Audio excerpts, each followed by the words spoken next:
Olá para você que me acompanha aqui no canal do meu tio Oscar. Hoje a gente vai analisar o filme Os Amores de Henrique VIII, de 1933. A monarquia britânica sempre exerceu um verdadeiro fascínio entre o público, mas isso também pode ser visto ao longo dos anos nas indicações da academia. Nos últimos 25 anos, pelo menos 4 monarcas foram o tema central de filmes indicados na categoria principal. Em 1998, Cate Blanchett interpretou a Rainha Elizabeth I no filme Elizabeth, também indicado. Em 2006, Helen Mirren viveu Elizabeth II no filme A Rainha, papel pelo qual ela inclusive venceu o Oscar de melhor atriz. Agora, no ano de 2018, Olivia Colman também recebeu um Oscar por interpretar a Rainha Ana da Grã-Bretanha, no filme A Favorita. E em 2010, o grande vencedor da noite foi O Discurso do Rei, que a gente inclusive já analisou aqui no canal do meu tio Oscar. No filme, Colin Firth interpreta a história do rei Jorge VI. Mas como a gente vai ver aqui nesse vídeo, isso não é nem uma novidade, nem uma tendência recente. Os Amores de Henrique VIII emplacou também a história de um monarca lá no ano de 1933. Look at me. What would you call me? I should call you, Your Majesty, a man. So I am, and glad of it.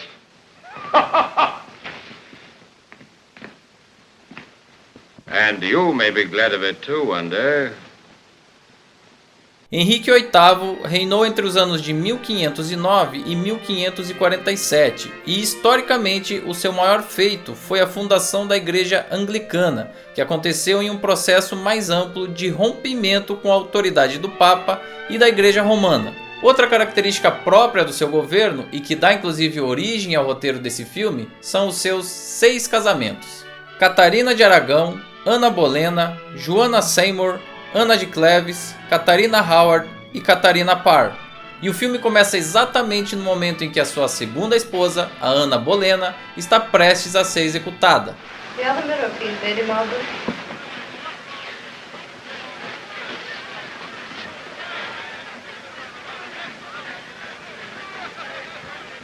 Will the net hold my hair together when my head falls? Yes. Isn't it a pity to lose a head like this? Still, they will easily find a nickname for me. Among the queens of England, I shall be Anne sans tête. That means Anne who lost her head. A proposta do filme é explorar a vida amorosa e conjugal do rei em tom de sátira. O filme não tem toda aquela pompa e circunstância que são tão comuns em filmes sobre a realeza. Pelo contrário, ele prefere humanizar o rei ao colocá-lo em situações cotidianas de um relacionamento, que vão desde a busca por uma pretendente até a tentativa de gerar um filho, passando por algo aparentemente banal, como ter um encontro sem causar alarde.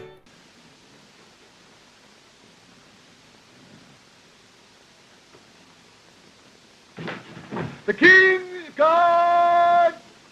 The King's God! The King's God!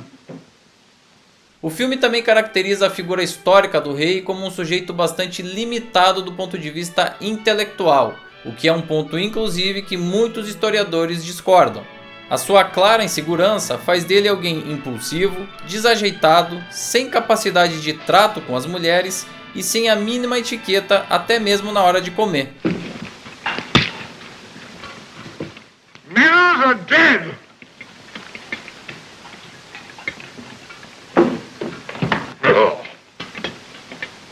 Como já comentado aqui no canal em outras oportunidades, filmes que mergulham na biografia de figuras históricas e extraem características de fragilidade humana tendem a fazer sucesso com o público.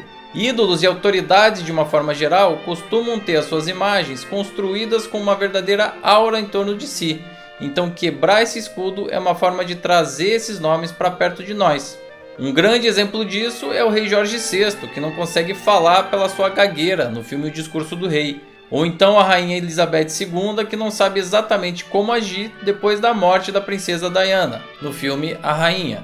No caso desse filme de 1933, no entanto, a estratégia foi o escárnio, a sátira, a comédia. Então a quebra desse escudo sobre a personalidade acaba fazendo com que a gente perceba o quanto a idealização em cima dessas figuras é na realidade artificial. Nesse sentido, tem uma cena nesse filme que resume muito bem o que eu tô falando. E não existe nada mais debochado do que um divórcio que é decidido após um jogo de cartas em plena noite de núpcias do casal. I don't care what they say. I'm not going to live with you. Why don't you divorce me like a gentleman? Would you consent to a divorce? I would consent to a divorce. You're a very reasonable woman. What are your terms? 2 manors, Granted. Richmond and Bletchingley with properties, Granted. 4,000 crowns a year. Granted. One of your gentlemen is master of my household. Take whom you want. Pennell. Pennell. Pennell. Granted. Is the bargain? Yeah. Esse filme, que é de produção inglesa, foi um sucesso absoluto, mas não apenas na Inglaterra. Além de ser considerado um dos maiores vendedores de ingressos do cinema inglês em todos os tempos, o filme também ficou entre as maiores bilheterias dos Estados Unidos lá no ano de 1933 e foi ainda o primeiro filme estrangeiro indicado ao Oscar na categoria principal. E como se não bastasse tudo isso, o ator britânico Charles Laughton venceu o Oscar naquele ano, no que eu considero muito justo. Esse é o típico filme onde todas as sequências estão a serviço do protagonista, então se o ator não conseguisse oferecer uma interpretação adequada, tudo poderia ser perdido. Felizmente, a qualidade do ator não deixa a peteca cair e o filme é realmente impressionante nesse aspecto. Nos anos seguintes, ele voltaria à temporada de premiações com importantes filmes, como O Grande Motim, do ano de 1935, que inclusive venceu o Oscar de melhor filme e já foi analisado aqui no canal do meu tio Oscar, O Corcunda de Notre Dame, de 1939, e Testemunha de Acusação, de 1957. Eu diria inclusive que o nome de Charles Laughton infelizmente é mais um desses injustamente esquecidos pela historiografia do cinema, principalmente porque, por não ter o padrão de beleza que era exigido pelos grandes estúdios dos mocinhos da época, ele acabou ficando em papéis secundários. Oh, I haven't got any friends, you know. I haven't got a wife. I haven't got any love in my life. I haven't got anything. Not even hatred. What you want is a good wife. Wife? I said a good one. Not a spiteful one like the first, not an ambitious one like the second, and not a stupid one like the third. Not a card sharper like the fourth. No, and not a very young one like the fifth. I said a good one. Where do you find them?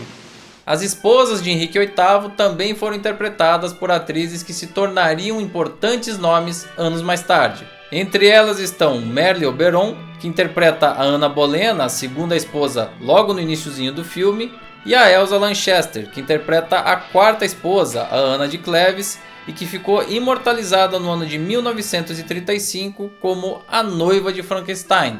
Na vida real, ela e o Charles Laughton eram realmente um casal. O diretor desse filme foi Alexander Korda, que se manteve por um bom tempo como um dos principais nomes do cinema britânico e que participou também da produção desse filme. Nesse sentido, inclusive, apesar dele não ser tão grandioso quanto outras produções do período, ele capricha em quesitos como cenografia, figurinos e maquiagem. Well, Thomas, what do you think of the new queen? Wonderful, Your Majesty. Beautiful? Lovely. Clever, too? A miracle of good sense, Your Majesty. Ah. No, Thomas, not clever, thanks be to heaven. My first wife was clever. My second was ambitious. My third, Thomas, if you want to be happy, marry a girl like my sweet little Jane. Marry a stupid woman. Os Amores de Henrique VIII carrega no texto o típico humor britânico, que nem sempre agrada a todo mundo. Mas ainda que o fascínio pela monarquia não seja um fato relevante para nós brasileiros, o filme vale pelo fator histórico e principalmente pela interpretação de Charles Laughton. No one saw me, little Catherine, I swear. Can't you forget the king and forget the crown and forget everything? You told me once I was a man, huh? What did you say if I'm not the king? Get out of my room. What? That's what I would say if you were not the king. Since you are the king, I Command. It's a poor thing to command in love. In love? Who is in love? I am with you. Love eternal, since yesterday afternoon until tomorrow morning. E você aí que está assistindo esse vídeo, o que você achou sobre esse primeiro filme estrangeiro indicado ao Oscar na categoria principal, hein? Curtiu, não curtiu? Faz o seguinte, deixa sua opinião aqui embaixo no espaço dedicado aos comentários pelo próprio YouTube. Também não deixa de curtir, compartilhar o material, se inscrever no canal e ativar as notificações no sininho porque é fundamental pra gente. Seguimos analisando todos os filmes indicados pela Academia ao Oscar de Melhor Filme de 1932/1933 e o próximo título vai ser O Fugitivo, estrelado por Paul Mooney. Te espero aqui.